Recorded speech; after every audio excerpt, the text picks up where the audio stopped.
5월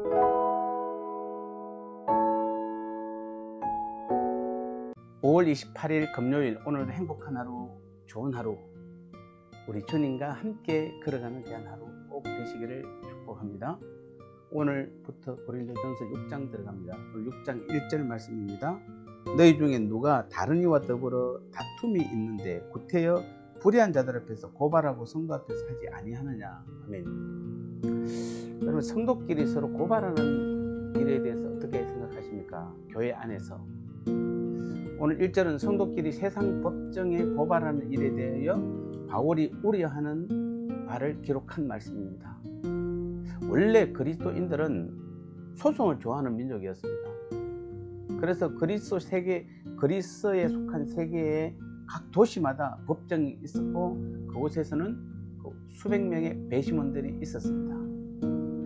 고린도 지방에도 그런 법정과 배심원들이 있었을 것이며 고린도 교인들도 그런 세상 법정에서 같은 교인끼리 어떤 문제의 시시비비를 가리고자 소송을 하였던 것 같습니다.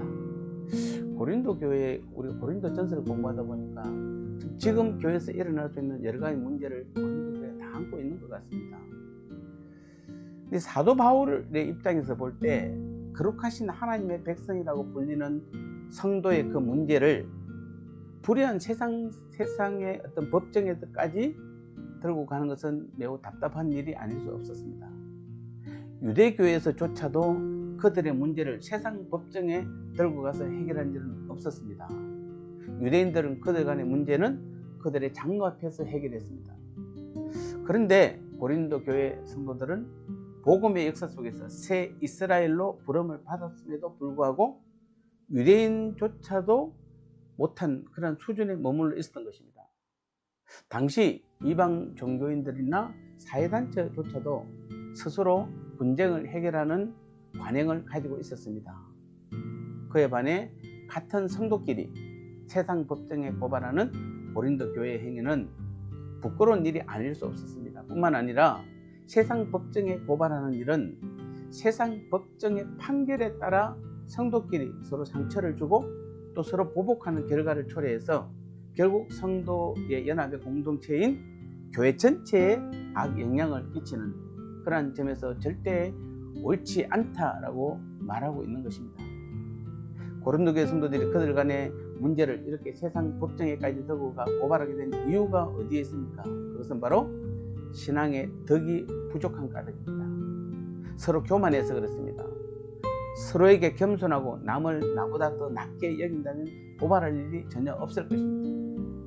그래서 바울은 로마서 12장 10절에서 형제를 사랑하며 서로 우애하고 존경하기를 서로 먼저 하라 이렇게 말하고 있고, 에베소서 4장 2절에서는 모든 겸손과 온유로 하고 오래 참음으로 사랑 가운데서 서로 용납하라 이렇게 말하고 있습니다.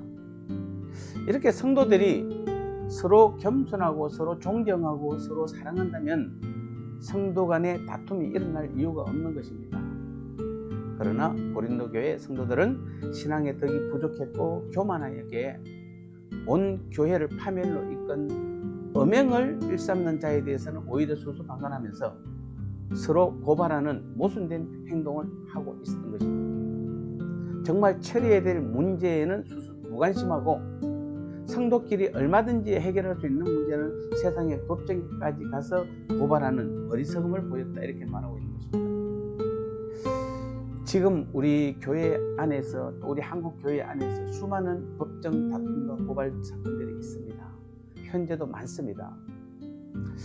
우리 자신 사이에 이런 문제가 없는지 우리도 한번 돌아봐야 되겠습니다.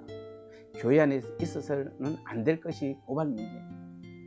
만일 그런 일이 있다면 그 교회는 신앙적 덕이 부족한 교회입니다. 또 지혜가 부족한 교회입니다. 사랑이 부족한 교회입니다. 서로 화해할 줄 모르는 교회요, 손해를 감수할 줄 모르는 이기적인 인격을 지닌 교회인 것입니다. 그래서 말라기 2장 10절에서도 우리는 한 아버지를 가지지 아니하였느냐, 한 하나님이 지으신 바가 아니냐, 어찌하여 우리 각 사람이 자기 형제에게 괴사를 행하여 우리 열조의 언약을 욕되게 하느냐 이렇게 말하고 있습니다.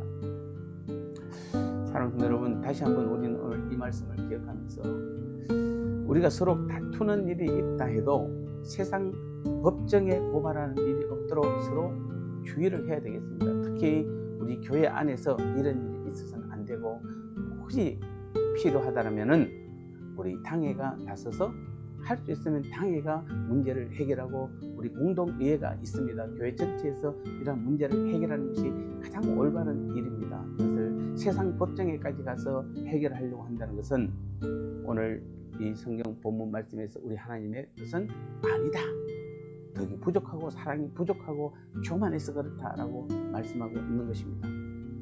혹 우리가 이 고발에서 시시비비를 가릴 일이 있다라면은 교회 내에서 할 것이요, 교회 밖에까지 표출하는 것은 절대로 옳지 않는 것입니다. 다시 한번, 우리는 먼저 고발이 없으면 가장 좋은 것이고, 서로 간에 혹 그런 일이 있다 한다면은 교회 안에서 가능하면 해결할 수 있도록 서로 협력하고 서로 사랑으로 하나가 되는 교회가 된다면은 그 교회는 지혜가 많은 교회요, 사랑이 넘치는 교회가 될 것입니다. 다시 한번 우리 교회가 이러한 교회가 될 수 있도록 함께 협력하고, 말씀 가운데 바로 서는 주님이 내 안에 계셔서, 그래서 내 모든 삶의 주인이 주님이 되어주시고 한 하나님을 섬기는 한 자녀임을 기억한다면 우리는 이런 문제 앞에서도 당당히 하나님의 사랑을 드러내고 주님의 뜻을 구하는 우리 모두가 될 줄 믿습니다. 어떤 일더라도 우리 교회 안에서 서로 세상 법정에 고발하는 일 없도록 함께 협력해 주시기를 주님의 이름으로 축복합니다. 하나님 아버지 감사합니다. 그렇습니다. 아무리 우리가 어려워도, 또 우리가 배신을 당해도 세상 법정에 가서는 고발을 하지 말라 말씀해 주셨습니다. 다시 한번 우리 교회부터 우리 모두가 다 이런 문제 앞에서 교회가 앞장서서 먼저 해결할 수 있도록, 교회 내에서 해결할 수 있도록 지혜를 주셔서 우리 교회 내에 이러한 고발로 인해서 서로가 서로에게 상처를 주는 일이 없도록 성령이여 다시 한번 우리 삶의 모든 주인이 되어주셔서 우리 모두를 하나로 묶어주셔서 항상 주님의 뜻 가운데 나아가는 그런 믿음이 될 때 날마다 든든하게 서가는 사랑이 넘치는 우리 교회가 될 줄 믿습니다. 이러한 귀한 믿음의 삶을 살아가는 우리 모두가 될 수 있도록 도와주시고 함께하여 주옵소서. 예수님의 이름으로 간절히 기도드리옵나이다. 아멘.